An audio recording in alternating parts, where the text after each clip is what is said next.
Salam əziz şagirdlər, indi isə ismin şəxs şəkilçiləri mövzusunun ev tapşırıqları ilə tanış olaq. Birinci tapşırığımız.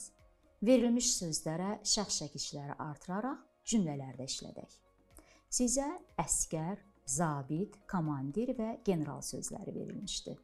Nümunə üçün mən əskər sözünü cümlədə işlədirəm. Vətənimizin müdafiəsi uğrunda hamımız əskərik. Yəni, biz əskərik. Birinci şəxsin cəmində işləndir. Siz isə digər şəxslərdə işlədə bilərsiniz. Növbəti tapşırığımız.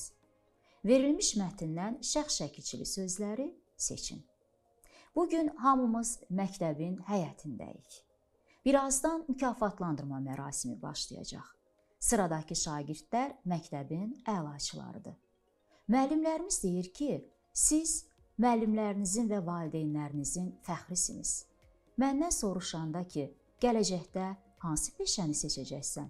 Mən fəxrlə deyirəm. Mən gələcəyin zabitiyəm.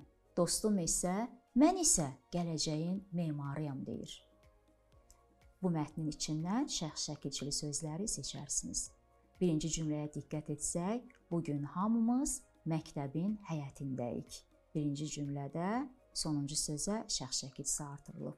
Biz məktəbin həyətindəyik. Yəni, birinci şəxsin cəmində işlənmişdir bu söz. Növbəti tapşırığımız. Aşağıdakı cümlələri düzgün tamamlayın. Mən şəhərimizdəki bir çox heykəl və abidələrin memarıyam. Sən insanların sağlamlığının keşiyində duran bir həkim, şəkilçini siz bərpa edəcəksiniz. O, mavi səmalarda təyyarə idarə edən pilot, biz məktəbdə təhsil alan şagird, siz bizə elm verib tərbiyə edən, bizi işıqlı gələcəyə aparan müəllim, onlar vətənimizin torpaqlarını göz bəbəyi kimi qoruyan əskərlərdir.